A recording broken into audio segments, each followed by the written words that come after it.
بسم اللہ الرحمن الرحیم۔ السلام علیکم ورحمۃ اللہ وبرکاتہ۔ جی محترم ساتھیوں، امید ہے آپ خیر و عافیت سے ہوں گے۔ اللہ پاک آپ کو اپنے حفظ و امان میں رکھے، ایمان و صحت کی سلامتی دے۔ دوستو، اجارے پہ ہمارا سلسلہ گفتگو چل رہا تھا۔ پہلے سیشن میں ہم نے اجارے کے مبادی دیکھے، اجارے کا تعارف، اجارے کی اقسام اور اجارے کے اندر مد نظر رکھے جانے والے بنیادی اصول اور اجرت کے طے کرنے کے اصول، ان پہ ہم نے بات کی تھی پہلے سیشن میں۔ اب ہمارا جو اس سلسلے کا جو اصل مقصودی مرحلہ ہے، ہم اس کی طرف بڑھتے ہیں، اور وہ ہے کہ اجارہ بینکوں کے اندر، اسلامک فائنانس کے اندر طریقہ تمویل کے طور پر کیسے استعمال ہو رہا ہے۔ اصل گفتگو کا ہمارا مقصود اور نچوڑ یہ ہے۔ تو آج کے سیشن میں ہم 3 باتیں کریں گے۔ پہلی بات یہ کہ اجارے کی ضرورت کیوں پیش آئی، بینکوں کو اجارے کی طرف کیوں جانا پڑا۔ مرابحہ ہم اس سے پہلے پڑھ چکے ہیں، استثناء، سلم وغیرہ پڑھ چکے ہیں، تو ان کی بجائے بینک کو اجارے کی طرف کیوں آنا پڑا، ایک تو اس بات پہ گفتگو ہوگی۔ دوسرا پھر ہم اجارے اور کنونشنل بینکوں کے اندر ہونے والے کنونشنل لیزنگ کی پروڈکٹ، ان دونوں کو آپس میں کمپیئر کریں گے، ان دونوں کا موازنہ کریں گے۔ کنونشنل بینک بھی دعویٰ کرتے ہیں کہ ہم بھی کرایہ داری کا معاملہ کرتے ہیں، جو کہ حقیقتاً قرض اور کرایہ داری کا ایک ملغوبہ ہوتا ہے۔ مقصود اس میں حقیقتاً سود ہی ہوتا ہے، لیکن نام اس کو کنونشنل لیز دے دیا جاتا ہے اور اس سے دیگر فوائد حاصل کیے جاتے ہیں۔ تو اجارے اور کنونشنل لیز کا ہم فرق دیکھیں گے، اور اس کے بعد اجارے کو بحیثیت طریقہ تمویل بینکوں کے اندر عملی طور پر کیسے استعمال کیا جا رہا ہے، اس پر ہم بات کریں گے۔ تو سب سے پہلے ہم اجارے کی ضرورت دیکھتے ہیں کہ اجارہ ہمیں کیوں کرنا پڑا، اسلامک بینکوں کو اجارے کی کیا ضرورت پیش آئی، کرایہ داری کا معاملہ اسلامک بینکوں کو کیوں کرنا پڑا۔ حالانکہ اسلامک بینک کا کام تو پیسے لینا اور پیسے دینا ہے، کلائنٹ کی ضرورت پوری کرنا ہے، پھر یہ کرایہ داری کا معاملہ کہاں سے آ گیا۔ اسلامک بینک کے پاس ایسی کون سی چیزیں ہیں کہ جو وہ ان کو آگے کرائے پر دیں۔ تو یہ سارا عقدہ کھلے گا ہماری اس گفتگو میں۔ تو پہلی بات تو یہ ہے کہ اجارہ طویل مدت کے لیے تمویل دینے کے لیے استعمال کیا جاتا ہے۔ اب طویل مدت کا اطلاق کس مدت پہ ہوتا ہے؟ وہ مدت جو 1 سال سے زائد کی ہو۔ 1 سال سے زائد مدت کے لیے اگر کلائنٹ کو تمویل چاہیے، اس کو پیسے چاہیے، تو اس کے ساتھ بینک مرابحہ نہیں کرے گا، بلکہ اس کے ساتھ اجارہ کرے گا۔ ایک بات یہ ہو گئی۔ اس کی وجہ کیا ہے، اس کی لاجک کیا ہے؟ اس کی لاجک یہ ہے کہ ہمارا ملک اور دنیا کے اکثر ممالک، ان کے اندر، ان کے پالیسی ریٹس کے اندر بہت زیادہ تفاوت ہوتا رہتا ہے حالات کے پیش نظر، اور تقریباً تمام ممالک ہی انفلیشن کا شکار ہیں، اور اس وجہ سے انفلیشن کے ریٹ کے زیر اثر اسٹیٹ بینک یا جو ملک کا مرکزی بینک ہوتا ہے، وہ پالیسی ریٹ میں تبدیلی کرتا رہتا ہے، اور بینک اس تبدیلی کے ساتھ اپنے پروفٹ یا اپنے انٹرسٹ کو میچ کر کے چلتے ہیں۔ تو اس فلکچویشن اور اس تفاوت کی وجہ سے بینک مرابحہ نہیں کر سکتا طویل مدت کے لیے، کیونکہ مرابحہ اگر کر لیا، اور مرابحہ آپ جانتے ہیں کہ سیل پرچیز ایگریمنٹ ہے، اس کے اندر جو شروع کے اندر چیز کی قیمت فکس کر دی گئی وہ لاک ہو جائے گی، اس کے اندر کسی صورت میں بھی تبدیلی نہیں ہو سکے گی۔ لیکن اجارہ یہ ہر ماہ یا ایک مدت جو طے شدہ ہو، اس کے بعد نیا عقد اجارہ کر کے اس کے کرائے کے اندر تبدیلی بآسانی کی جا سکتی ہے۔ تو ادھر سے پالیسی ریٹ چینج ہوا، ادھر سے بینک اس کے مطابق اپنا کرایہ تبدیل کر کے اس پالیسی ریٹ کے مطابق اپنے کرائے کو، اپنے پروفٹ کو ایڈجسٹ کر لیتا ہے۔ تو یہ ہے اجارے کی بنیاد پر طویل مدت کے لیے تمویل دینے کی لاجک۔ پھر ایک اور چیز بھی اس میں مد نظر رکھنی ہوگی کہ اجارہ اس کلائنٹ، تو پھر اس میں ایک اور چیز مد نظر رکھنے کی ہے، اور وہ یہ ہے کہ اجارہ اس کلائنٹ کو دیا جا سکتا ہے کہ جس کو ایسے اثاثے کی خریداری کی ضرورت ہو کہ جسے باقی رکھ کر استعمال میں لایا جا سکے۔ اگر کلائنٹ کو کسی ایسے را مٹیریل کی ضرورت ہے جو کنزیوم ہو جائے گا، جو استعمال ہو جائے گا چیز کی پروڈکشن میں، اس پر اجارہ نہیں ہو سکتا، کیونکہ اجارے کی بنیادی شرائط میں ہم نے پڑھا تھا کہ اجارہ اسی چیز پر ہوگا کہ جو کنزیومیبل نہ ہو بلکہ اس کو باقی رکھا جا سکے اور اس کی منفعت سے فائدہ اٹھایا جا سکے۔ تو ایسے اثاثے کی فنڈنگ کے لیے اجارہ ہوگا۔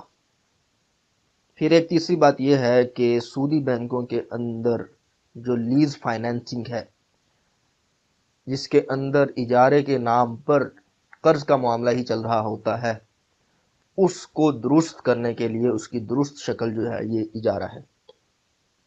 محترم دوستو، اس کے بعد ہم اجارے اور کنونشنل لیزنگ جو سودی بینکوں کے اندر کرایہ داری کا معاملہ ہو رہا ہوتا ہے، ان کے اندر کیا کیا بنیادی باریک فرق ہیں، ہم وہ فرق دیکھ لیتے ہیں۔ اجارہ جو اسلامک بینکوں کے اندر ہو رہا ہوتا ہے، اس کے اندر اثاثہ بینک کا ہوتا ہے، اثاثے کا مالک بینک ہوتا ہے، جبکہ کنونشنل بینک کے اندر اثاثہ بینک کا نہیں ہوتا۔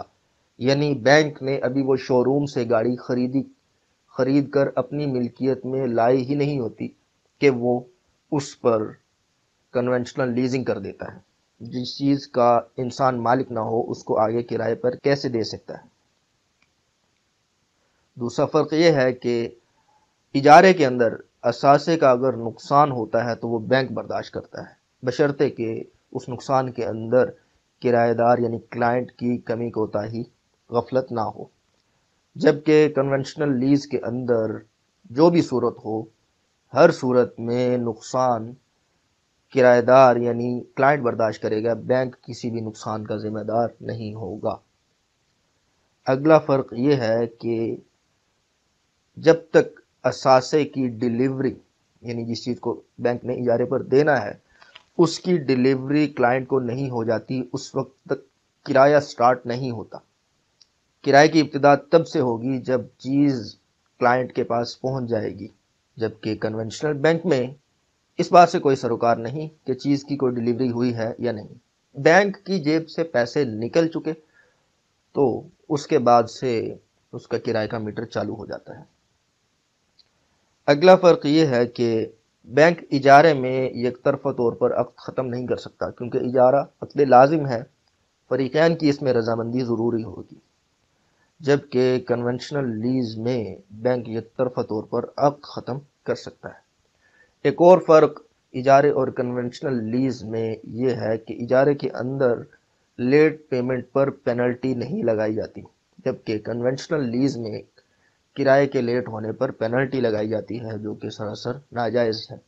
یہ فرق ہم یہاں تحریر میں نہیں لا سکے، لیکن یہ معتد بھی اور ریمارکیبل فرق ہے۔ دوستو، اس کے بعد ہم اجارہ کیسے بینکوں کے اندر عملی طور پہ ہو رہا ہوتا ہے، اس کے سٹیپس کیا ہیں، اس پہ بات کرتے ہیں۔ تو اجارے کے اندر یہ ہوتا ہے کہ کلائنٹ بینک کے پاس آتا ہے، اس کو کسی ایسی چیز کی خریداری کے لیے فنڈز درکار ہوتے ہیں جس کو باقی رکھ کر اس کی منفعت سے فائدہ اٹھایا جا سکے، جیسے مشینری، گاڑی وغیرہ یا گھر وغیرہ۔ تو ایسی چیز کے لیے اس کو فنڈ چاہیے ہوتے ہیں، تو وہ اسلامک بینک کے پاس آتا ہے۔ تو اسلامک بینک کیا کرتے ہیں کہ اسلامک بینک کلائنٹ کو وکیل بنا دیتا ہے اس اثاثے کی خریداری کا، کیونکہ کلائنٹ کا وہ میدان ہوتا ہے، کلائنٹ کی ایکسپرٹیز ہوتی ہے اس میں، تو کلائنٹ وہ چیز جا کے خریدتا ہے بینک کا وکیل بن کر۔ اس کے بعد یہ ہوتا ہے کہ بینک اس چیز کی ادائیگی یا تو براہ راست کر دیتا ہے اس شو روم والے کو یا اس جو بھی اس چیز کا بیچنے والا ہوگا اس کو، یا کلائنٹ کے ذریعے سے کروا دیتا ہے۔ دونوں صورتیں پریکٹس میں ہیں۔ اس کے بعد یہ ہوتا ہے کہ چیز بینک کی ملکیت میں آ جاتی ہے۔ ملکیت میں آنے کا طریقہ یہ ہوتا ہے کہ کلائنٹ تخلیہ کر دیتا ہے، جسے حکمی قبضہ کہتے ہیں، کنسٹرکٹیو پوزیشن انگلش میں اس کو کہا جاتا ہے۔ اور تخلیہ کا طریقہ یہ ہے کہ کلائنٹ بینک کو کہہ دیتا ہے کہ یہ آپ کی چیز ہے، فلاں جگہ پہ پڑی ہے، آپ اس پہ جب چاہے اس میں تصرف کر سکتے ہیں۔ تو بینک کی ملکیت میں اس قبضے کے ذریعے سے چیز آ جاتی ہے۔ اس کے بعد کلائنٹ اور بینک کے درمیان عقد اجارہ ہوتا ہے۔ یہاں یہ بات ملحوظ رہے کہ ابھی جو عقد اجارہ ہو رہا ہے، یہ عقد اور اس سے پہلے جو عقد وکالت ہوا، جس عقد وکالت کے تحت کلائنٹ نے وہ اثاثہ بینک کا وکیل بن کر خریدا، یہ دونوں مستقل الگ الگ عقد ہوں گے جو بالکل آزادانہ ہوں گے۔ ایک عقد دوسرے پہ موقوف نہیں ہوگا، ایک عقد کے شرائط کے اندر دوسرے عقد کا ہونا ذکر نہیں کیا جائے گا، بلکہ دونوں الگ الگ عقد ہیں، ایک عقد کا دوسرے عقد پر کوئی اثر مرتب نہیں ہوگا۔